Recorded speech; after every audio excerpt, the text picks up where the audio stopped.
bayan ng Santa Rosa ay may mag-asawang di magkasundo pagdating sa hugasan. Lagi na lang sila nagtatalo, lalo na sa paghuhugas ng pinggan. Isang araw, matapos silang kumain, ayoko na maghugas ng pinggan, Maldang. Buong araw na nga ako nasa bukid, tapos ako pa rin na maghugas ng mga pinggan. Aba, at sino? Ikaw, babae ka. Kaya dapat ikaw ang gumagawa ng mga gawain ba tulad ng paghugas ng pinggan. At ikaw, anong gagawin mo matapos mong itala ang kalabaw sa bukid, magkikinain ka at mahilatala? Mahirap ba yun? Ako na nga ang gumagawa ng lahat. Nagluluto, naglilinis ng bahay, nagsususin ng kalsinsilyo. Lahat ng trabaho, inako mo na. Pero bakit ang nililigawan mo pa lang ako? Sabi mo sa akin, nilibigay mo ang buhay. At ikaw na yan sa ulo ko para bigyan ng ating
ang mabuti pa, ibigay natin sila.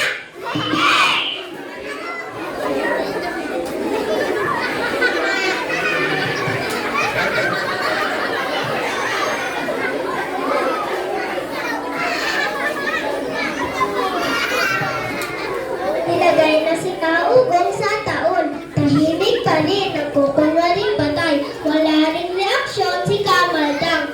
Hanggang sa...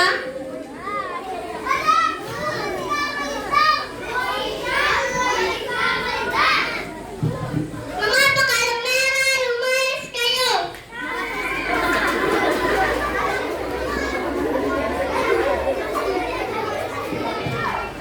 Siya ang unang magsalita.